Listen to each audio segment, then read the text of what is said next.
الله عنهم ورضوا عنه ذلك لمن خشي ربه۔ جیسے ہی شب برات آئے گی، محفلیں سجے گی، مسجدوں کو قمقموں کے ذریعے سجایا جائے گا، پٹاخے پھٹیں گی، لوگ قبرستانوں کا پرزور انداز میں قبرستانوں کا رخت سفر باندھیں گے، طرح طرح کے لوگ کام کریں گے۔ یہ ساری کی ساری چیزیں بدعت ہے۔ 15ویں شعبان کے حوالے سے لوگوں نے طرح طرح کی عبادتیں ایجاد کی اور اس کے لیے غلط بنیادیں لوگوں نے گڑھ لی، اور طرح طرح کی حدیثیں لوگوں نے بیان کی اور لوگوں کے سامنے بیان کر رہے ہیں کہ 15ویں شعبان جو کہ شب برات ہے اس کی فلاں فضیلت ہے، فلاں فضیلت ہے، لہٰذا راتوں میں جاگو، دن میں روزہ رکھو۔ نتیجے میں یہاں پر دین بگڑ گیا، بدعت نے جڑ پکڑ لی۔ ایک حدیث ہے جو بہت مشہور ہے، جس کو لوگ بڑے زور و شور کے ساتھ بیان کرتے ہیں کہ اللہ کے رسول صلی اللہ علیہ وسلم نے فرمایا کہ اللہ رب العالمین 15ویں شعبان کی رات کو آسمان دنیا پر نازل ہوتا ہے، لہٰذا تم اس رات کا قیام کرو اور اس دن کا روزہ رکھو۔ اور اللہ رب العالمین اس دن مخلوق کو اتنی کثرت سے بخشتے ہیں، اتنی کثرت سے بخشتے ہیں کہ بنو کلب جو کہ قبیلے کا نام ہے، وہاں پر بکریاں بہت زیادہ تھیں، آپ نے فرمایا بنو کلب کی بکریوں کے بالوں سے بھی زیادہ اللہ رب العالمین لوگوں کی مغفرت کرتا ہے۔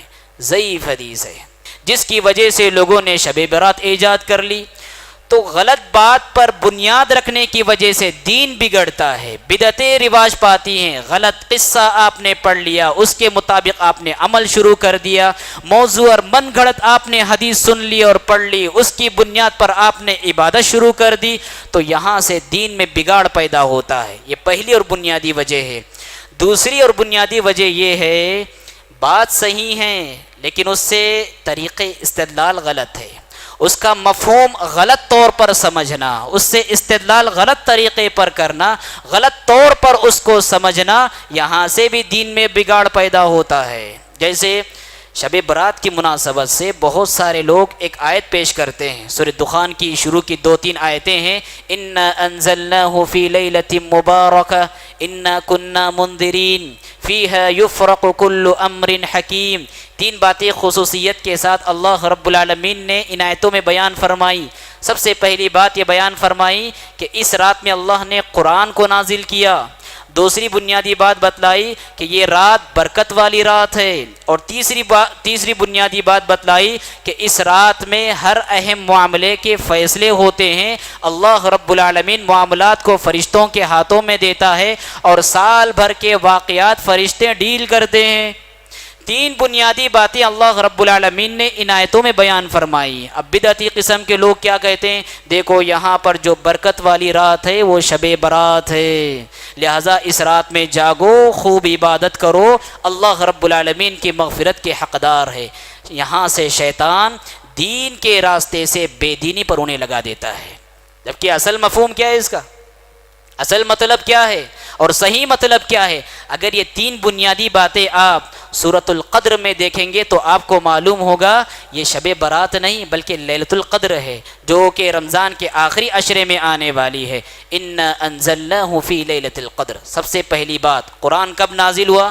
لیلۃ القدر میں۔ وَمَا أَدْرَاكَ مَا لَيْلَةُ الْقَدْرِ لیلۃ القدر خیر من الف شہر۔ کیا بات بتلائی گئی کہ لیلۃ القدر 1000 مہینوں سے بہتر ہے۔ معلوم ہوا برکت والی رات لیلۃ القدر ہے، شب قدر ہے، نہ کہ شب برات۔ تنزل الملائکۃ والروح فیہا بإذن ربہم من کل امر۔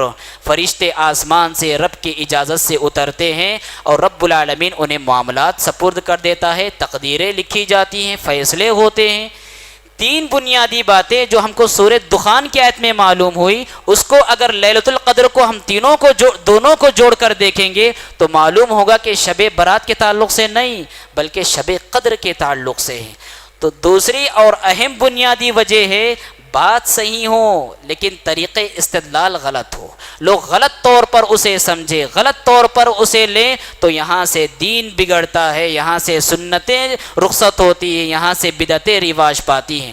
تو غلط بات پر اگر ہم بنیاد رکھیں گے دین میں بگاڑ پیدا ہوگا، صحیح بات غلط طور سے لیں گے یہاں سے دین میں بگاڑ پیدا ہوگا، اور یہی ہوا یہی ہوا کہ شب برات انہی بنیادوں پر قائم ہوئی، غلط بات پر قائم ہوئی، غلط طریقے استدلال پر قائم ہوئی، نتیجے میں آج سبحان اللہ دور شباب اس کا گزر رہا ہے۔ جیسے ہی شب برات آئے گی، محفلیں سجے گی، مسجدوں کو قمقموں کے ذریعے سجایا جائے گا، پٹاخے پھٹیں گی، لوگ قبرستانوں کا پرزور انداز میں قبرستانوں کا رخت سفر باندھیں گے، طرح طرح کے لوگ کام کریں گے۔ یہ ساری کی ساری چیزیں بدعت ہے، یہ ساری کی ساری چیزیں سنتوں سے ہٹی ہوئی ہے۔ اس لیے ہم دیکھیں کہ کیا چیز سنت ہے اور کیا چیز بدعت ہے، کون سی چیز حق ہے اور کون سی چیز باطل ہے۔ آپ دیکھیں بدعت کی وجہ سے دین کی صحیح تصویر مٹ کر رہ جاتی ہے۔